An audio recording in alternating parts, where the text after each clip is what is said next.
안녕하세요 여러분, Margot입니다. Everyone, it's Margot. Bonjour tout le monde, c'est Margot, j'espère que vous allez bien. Perso, moi ça va. Du coup, aujourd'hui, on se retrouve pour un nouveau concept. On se retrouve pour 5 dramas disponibles sur Netflix que je recommande. Voilà, donc j'ai décidé en fait de faire ce petit concept-là, de lancer un petit peu des tops, parce que j'ai tendance justement à parler généralement uniquement d'un drama particulier ou de 2 dramas à la limite, mais je fais pas souvent des tops et je me suis dit que ce serait sympa peut-être pour les personnes par exemple qui cherchent des recommandations et qui voudraient plusieurs recommandations, de faire ce concept-là du coup de top. Et du coup là, je me lance sur Netflix parce que je sais qu'il y en a beaucoup qui regardent les dramas sur Netflix. Du coup, j'ai pu aller chercher un petit peu quelques dramas sur Netflix. Alors, une chose à prendre en compte avant que vous m'écoutiez. Ce qu'il faut savoir avec Netflix, c'est que Netflix, quand le drama n'a pas été fait par Netflix, mais a été racheté par Netflix, généralement les contrats durent quelques années, ça peut être 2 ans, 3 ans, parfois un peu plus.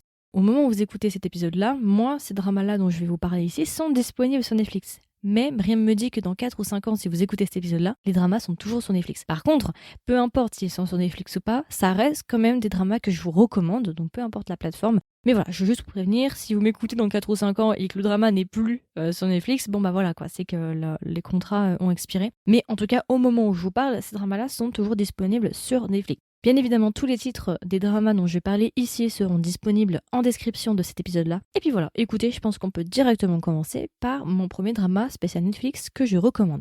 Alors celui-là, il est passé vraiment sous les radars, c'est un produit spécial Netflix, donc celui-là ne vous inquiétez pas, normalement il ne devrait pas expirer, il n'y a pas de licence ou ce genre de choses qui devraient expirer, donc peu importe quand vous écoutez cet épisode-là, il sera disponible sur Netflix. C'est le drama Narco Saints, alors qui est un drama du coup de 6 épisodes et qui date de 2022. Pour vous donner une petite idée, c'est un drama un petit peu à la Pablo Escobar, Narcos, qui va se passer au Suriname et qui parle de trafic de drogue. Voilà, c'est un petit peu le Pablo Escobar coréen. Très très bon drama, moi en tout cas je l'ai beaucoup aimé. J'ai déjà fait un épisode il y a quelques temps sur le drama, vous pouvez taper dans la barre de recherche. On l'a plutôt apprécié avec Christelle. Moi vraiment je l'ai beaucoup aimé, ça a été une énorme découverte parce qu'en fait de base c'était pas mon genre. Donc quand j'ai commencé j'attendais rien, mais rien du tout. Et étonnamment vraiment j'ai beaucoup aimé, le casting est vraiment pépite, très très bon casting. Je vous le recommande du coup si vous savez pas trop quoi regarder, vous voulez un truc un peu sympa sur Netflix, testez parce que franchement c'est vraiment pas mal. Au niveau des décors, il y a vraiment beaucoup d'argent qui a été mis dedans. Les acteurs, vous les connaissez, vous allez voir. C'est des têtes que vous connaissez, ne vous inquiétez pas. Donc voilà, moi en tout cas, c'était une très très bonne découverte. Et je trouve ça dommage parce qu'il est vraiment passé sous les radars et c'est assez étonnant vu dans Netflix. Ils ont quasiment pas fait de promotion en fait.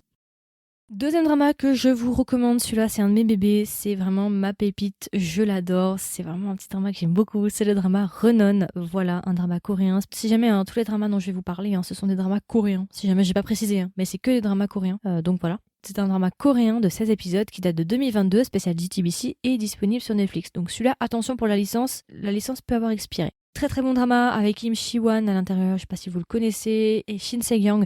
J'aime bien le mettre dans cette catégorie très motivante avec Startup, Navi Lera, Itaewon Class aussi. C'est vraiment ces dramas-là très très motivants, très inspirants sur le dépassement de soi, sur suivre ses rêves, suivre ses buts. Vraiment très très bon drama feel good, très sain. La romance est vraiment mignonne. En plus, le personnage principal joué par Im Shi-wan, c'est un personnage qui est barré. Mon idole, limite. Vous voyez, genre j'aime trop. Ce personnage, il est à l'ouest. Alors, si jamais je fais un petit disclaimer, du coup, ça parle du coup de. En fait, ça va parler d'une romance entre un sportif de haut niveau athlète en course, je crois, c'est ça, et pas une journaliste, mais une traductrice. Ce drama a des dialogues très, très deuxième couche de lecture. C'est-à-dire que c'est un drama avec déjà des dialogues qui sont assez ping-pong. Ça répond assez, ça va assez vite. Et aussi, ce sont des dialogues qui sont assez intelligents dans le sens où c'est beaucoup de références à la culture cinématographique ou ce genre de choses. Pour moi, j'appelle ça des dialogues intelligents. C'est pas juste un dialogue qui va délivrer un message, c'est un dialogue qui a toujours un sous-entendu ou qui a une deuxième lecture à prendre et qui a des sous-entendus ou qui fait référence à autre chose dans la culture qu'on connaît, machin. Donc, je peux comprendre que certaines personnes n'aient pas forcément compris le drama ou est en mode oh là là, mais attends, c'est quoi ce drama, c'est quoi ces dialogues, ça va trop vite ou bien je comprends pas tout. C'est à prendre en compte, mais si vous arrivez sur le drama en ayant ça en tête, je pense que vous l'appréhenderez mieux. Je suis pas en train de dire que c'est un drama non plus très très compliqué à comprendre, pas du tout, c'est un drama très simple, c'est une romance, mais parfois les dialogues, je pense que vous comprendrez quand vous aurez vu le drama, c'est pas des types de dialogues qu'on a l'habitude de voir dans les dramas, vous verrez. Petit disclaimer, mais c'est un très très bon drama. Moi je l'ai adoré, il fait partie de mes dramas favoris. Ouais, tout pays confondu, allez, on peut le mettre dans la liste. Un de mes dramas préférés de tous les temps. Énorme coup de cœur, on a fait des épisodes avec Crystal et Anouk. Ouais, ça date, ça fait longtemps ça. Vous pouvez aller voir ça si jamais on a fait 2 épisodes. Mais vraiment, moi j'ai beaucoup aimé. Vraiment pépite. Allez-y parce que celui-là, voilà. Si vous voulez une romance vraiment très feel good, très cosy, très saine, allez-y parce que vous allez kiffer.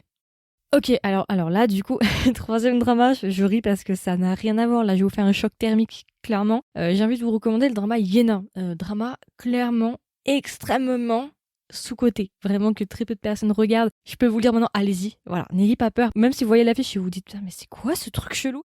Donc, drama coréen de 16 épisodes qui date de 2020, spécial SBS et disponible sur Netflix. Pareil, celui-là, faites attention à la licence, si ça a expiré ou pas. Pourquoi j'aime ce drama? Alors déjà, c'est un drama de droit qui va parler de 2 avocats. Excellent drama. Pour moi, c'est vraiment de la pépite. On a fait des épisodes avec Christelle. Au moment où vous m'écoutez, ils sont pas encore sortis les épisodes, mais c'est un super bon drama. Et Christelle, elle s'est tapé des barres. Elle m'a envoyé, je me rappelle, elle m'avait envoyé une vidéo où elle pleurait de rire. J'entendais hurler parce qu'elle s'attendait pas à une scène. Pour les acteurs, c'est Joo Ji-hoon. Si vous ne connaissez pas, il a joué par exemple dans Kingdom, l'acteur principal de Kingdom. Et nous avons Kim Ye-soo. Kim Ye-soo, si vous la connaissez pas, elle a joué dans Juvenile Justice, The Queen's Umbrella, une actrice que j'adore. En fait, Kim Ye-soo, c'est mon actrice féminine préférée avec Ayu et aussi So Ye-ji, je pense. Kim Ye-soo, j'ai vraiment un truc, genre elle est vraiment mon soft spot du côté actrice coréenne, vraiment je l'adore. Et donc c'est un très très bon drama, moi je l'adore. C'est un drama du coup qui est une romance entre 2 avocats, mais là c'est une tranche d'âge plutôt dans la 50aine. Voilà, donc déjà je pense que c'est une première chose qui a pu rebuter certaines personnes. C'est une romance de bureau aussi, qui se passe du coup dans un cabinet d'avocats, avec des jeunes dans leur quarantaine, cinquantaine, plutôt cinquantaine en fait. Mais je pense que ce qui, entre guillemets, peut rebuter, c'est un peu le début. Parce qu'en fait notre personnage qui est Kim Ye-soo, c'est vraiment une femme extrêmement forte, extrêmement badass. Et je sais que le premier épisode en fait il se passe un énorme truc. Je crois que c'est au premier épisode, il se passe un énorme truc et ça a beaucoup déstabilisé des gens. Même Christelle, au début, elle était un peu débutative. Elle m'a dit, moi, le premier et deuxième épisode, j'étais un peu, bon, qu'est-ce que je regarde? Et en fait, elle a vraiment adoré à partir du 3e jusqu'au 16e à peu près. Mais je vous promets que si vous continuez, vous allez adorer. C'est vraiment un très très bon drama. On l'a re-regardé alors que moi, je l'avais vu de base en 2020. Je l'avais beaucoup aimé. Je l'ai re-regardé en 2022 et je l'ai toujours autant aimé. Ça, c'est rare, tu vois, que voilà, parce qu'il y a quand même 2 ans qui sont passés. Voilà, on a eu le Covid avec tous les dramas qui sont passés. Assez incroyable. Vincenzo, Penthouse et tout. Mais je l'ai toujours autant apprécié et vraiment, je vous le recommande. Même si l'actrice principale est un peu spéciale, vous allez voir, un peu trop badass, un peu trop, voilà. Continuez le drama parce que c'est un très très bon drama. Leur romance, elle est juste hilarante et les rôles sont assez inversés. Enfin, je sais pas si on peut dire vraiment inversé, mais Joo Ji-hoon, du coup, l'acteur masculin, c'est vraiment une sucrète. Donc voilà, franchement, je peux pas vous dire grand chose. Allez-y, et même si au début c'est un peu spécial, c'est un peu bizarre et vous vous dites oulala, qu'est-ce que c'est, j'aime pas, quand même laissez-lui une chance jusqu'au 5e épisode parce que je vous promets que ça vaut la peine. C'est un très très très très bon drama. Celui-là, vraiment, je le recommande parce que c'est un drama hyper sous-coté, alors qu'il est quand même dispo sur Netflix. Il y a quand même des très très bons acteurs, mais je pense que l'affiche, la tranche d'âge et les 2 premiers épisodes font beaucoup. Donc voilà, je vous le recommande, très sous-coté, drama de droit, très très bonne qualité, je l'aime beaucoup. C'est vraiment un de mes bébés celui-là, donc voilà, n'hésitez pas à y aller. Ok, alors bon, tant qu'on y est, hein, on va rester dans la même catégorie. Allons-y, bon, celui-là, ce sera pas une surprise, je pense que vous le connaissez tous et toutes. C'est le drama Juvenile Justice, une fois de plus, avec l'actrice Kim Ye-soo qui a joué dans Yena. Bon, là, c'est un petit peu différent, les genres quand même. Je vous ai fait une petite allusion tout à l'heure à Juvenile Justice. Et bah voilà, j'ai envie de vous recommander Juvenile Justice. Après, je pense pas que ce soit une surprise parce que clairement, entre nous, ça a été un énorme succès, Juvenile Justice, vraiment. Alors, c'est peut-être pas le succès qu'a eu Squid Game, on est bien d'accord, mais quand même. Non, il a quand même bien été reçu à l'étranger. Et alors, en Corée du Sud, je sais pas. Vraiment, avec Christelle, ça a été un de nos coups de cœur. On a fait des épisodes dessus. Si ça vous intéresse, n'hésitez pas à y aller. Ça, c'est un des meilleurs dramas de 2022, sans aucune hésitation.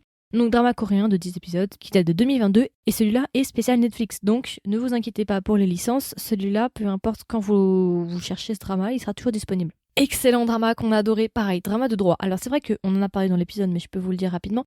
Juvenile Justice, ça parle du coup du droit pour mineurs. Et c'est vrai que moi de base c'est pas ma cam, je suis pas dedans, droit pour mineurs, je suis pas spécialement intéressée. Mais qu'est-ce que j'ai adoré ce drama. Alors déjà l'OST est génial. L'actrice principale, j'en ai des frissons rien. Là je repense à une scène, j'en ai déjà des frissons, je vous jure. Incroyable. En plus, il y a des acteurs que vous allez connaître. Il y a un des acteurs principaux qui a joué dans Shadow Detective. Il y a Lee Jong-un qui a joué dans Our Blues, Parasite, la femme de ménage, je sais pas si vous vous souvenez, Strangers from Hell. Enfin bon, elle a fait plein de rôles. Elle joue aussi à l'intérieur. Il y a beaucoup de gros castings. Excellent drama. Même si j'étais pas intéressée de base par la délinquance juvénile et le droit pour mineurs, je vous promets que les cas sont tellement intenses, ils sont tellement genre sur le fil, l'intensité du jeu entre les acteurs principaux, elle est tellement là et t'es tellement genre tout le temps sur le fil, tu te demandes toujours ce qui va se passer, enfin c'est impressionnant, ce drama est un excellent drama. L'actrice principale Kim Ye-soon, elle m'a juste scotché sur ce drama, elle a un jeu mais tellement intense, elle est tellement intense quand elle parle, enfin waouh. Puis aussi les scènes de tension qu'il y a entre différents personnages et tout, mais c'est impressionnant vraiment. Allez-y si vous voulez du bon jeu et un bon drama de droit. Même si vous n'êtes pas intéressé par la délinquance juvénile, allez-y. Celui-là, je m'implique dedans. Voilà, Non mais là vraiment, allez-y celui-là. Franchement, il faut y aller si vous l'avez pas encore vu, allez-y. En plus, il devrait y avoir une saison 2. D'ailleurs, je vous l'attends avec impatience celle-là parce que si ça arrive en 2023, j'espère vraiment parce que c'est une pépite ce drama, c'est vraiment un chef-d'œuvre. Et l'OST aussi, je sais pas si je vous l'ai dit, je sais plus. L'OST est juste aussi pépite. Je l'ai écouté pendant très longtemps l'OST tellement il est beau. Et ça sensibilise aussi pas mal. Ça pose vraiment des réelles questions de fond sur nos sociétés, que ce soit en Corée du Sud ou que ce soit en France, hein, ou que peu importe dans quel pays vous êtes, en Belgique, au Canada, je sais pas. Ça pose de réelles questions. Parce que tu te rends compte en fait que quasiment tous les pays du monde ont fait face au même problème en fait quasiment. Et ça te fait vraiment réfléchir sur plein de choses, sur les failles de la justice, sur la question aussi de la responsabilité. Bref, excellent drama, vous allez reconnaître plein d'acteurs, vous verrez de toute façon. pense que vous pouvez l'entendre, mais celui-là, voilà, je peux pas laisser encore des gens ne pas le regarder, c'est pas possible qu'en 2023 personne n'ait regardé ce drama, c'est pas possible. Donc voilà. Et enfin, on va terminer avec un dernier drama. Celui-là, j'en ai rarement parlé, mais c'est un énorme coup de cœur. Enfin, en tout cas, j'ai eu un énorme coup de cœur quand je l'avais regardé à l'époque. Christelle l'aime beaucoup aussi. On n'a pas encore fait d'épisode dessus au moment où j'enregistre, mais on veut en faire un. C'est le drama Search WWW, un drama coréen de 16 épisodes qui date de 2019, spécial TVN, et disponible sur Netflix et Viki. Voilà, donc celui-là, attention pour les licences. Excellent drama, vraiment. Alors les acteurs, vous les connaissez, c'est vraiment de la pépite. Il y a vraiment des gros acteurs. On a Im Soo-jang qui va jouer le rôle de Bethany. Im Soo-jang, si vous la connaissez pas, elle a joué dans Melancholia, elle a joué dans Chicago Typewriter. Ensuite, on a une actrice que j'aime beaucoup qui est Idaï. Idaï, je la kiffe. Elle a joué dans Island cette année en 2023 avec Cha In-woo, vous savez, le truc d'exorcisme avec des démons là. Elle a joué dans Love is for Suckers. Enfin, elle a fait plein de dramas. Et aussi, alors là, je pense que vous allez être contents, il y a Lee Ji-wook qui est dedans. Oui, parce que peut-être que certains ne le savent pas. Lee Ji-wook a joué à l'intérieur. Vous savez, Lee Ji-wook, c'est l'acteur de Alchemy of Souls, l'acteur principal. Voilà. Il y a aussi eu une petite apparition de Lee Dong-wook, pour ceux que ça intéresse et qui sont fans de Lee Dong-wook. Il a fait une apparition. Et en plus, j'ai oublié de dire, mais il y a un autre acteur qui s'appelle Jang Gi-young. Jang Gi-young, si vous le connaissez pas, il a joué dans My Roommate is a Yugumi-yo. Il a joué dans Kill It. Il a joué dans Now We Are Breaking Up en 2021, et on va avoir une romance avec une différence d'âge entre le personnage de Bethany et le personnage de Park Bo-gum, donc joué par Im Soo-jang et par Jang Gi-young. C'est un drama du coup qui se place dans une entreprise similaire à Google, avec 3 femmes fortes, 3 femmes vraiment très badass, qui n'ont pas le temps, qui sont vraiment genre des walking girls quoi, elles n'ont pas le time. On va suivre après leur relation entre ces 3 femmes parce qu'on va dire qu'elles ont une relation assez compliquée. On va aussi suivre leurs romances respectives. Donc une romance de tranches d'âge différentes avec une femme plus vieille et un homme plus jeune avec les acteurs que je vous ai donnés avant. Et un deuxième couple avec différence d'âge avec Idaï et Lee Ji-wook, du coup nos 2 acteurs principaux. Et pareil avec une femme plus vieille, il me semble, et un gars plus jeune. Si vous aimez les acteurs, si vous aimez un drama avec des femmes fortes, si vous aimez tout ce qui est le secteur un petit peu Google et ce genre de choses, vous voyez, là, j'ai pas le mot du secteur, je suis désolée, là, vous devez vous énerver en mode Marco, c'est ça le mot. Désolée, je l'ai pas. En tout cas, voilà, si vous aimez bien ce genre-là, allez-y parce que vraiment, c'est un très bon drama. L'OST est pépite, les acteurs sont pépites, vous les connaissez, vous allez les aimer. Très sous-côté, très peu de personnes en parlent de celui-là et franchement je trouve ça dommage. C'est un très bon drama, donc allez-y, je pense qu'on fera un épisode avec Christelle dès qu'on a le temps, il est dans notre liste. On n'a pas beaucoup de dramas qu'on aimerait faire ensemble là, des anciens dramas, mais celui-là fait partie de la liste. Vraiment très bon drama, je vous le recommande à 200%. Donc voilà, c'est à peu près tout du coup pour mes 5 dramas spécial Netflix que je vous recommande. N'hésitez pas du coup à me donner vos retours, n'hésitez pas à me dire s'il y en a que vous avez déjà vu, s'il y en a que vous avez découvert. Est-ce que cet épisode vous a donné envie de regarder certains dramas? N'hésitez pas à me dire ça si vous avez une petite watchlist. Et puis voilà, écoutez, c'est un concept du coup qui va revenir, je l'ai pas précisé mais je pense que une fois par mois, sauf en juin et en juillet, parce que juin et juillet c'est des concepts particuliers. Mais sinon le reste de l'année, une fois par mois, je vais essayer de vous faire un épisode de 5 dramas spécial Netflix que je vous recommande. Comme ça, tous les mois vous avez 5 dramas supplémentaires à rajouter à votre liste, sauf si vous les connaissez déjà bien évidemment. Donc voilà, c'est un concept qui va revenir assez régulièrement durant toute l'année 2023. Et puis voilà, écoutez, je vous souhaite une agréable journée ou une agréable soirée et je vous dis à la prochaine pour un nouvel épisode. Bye bye.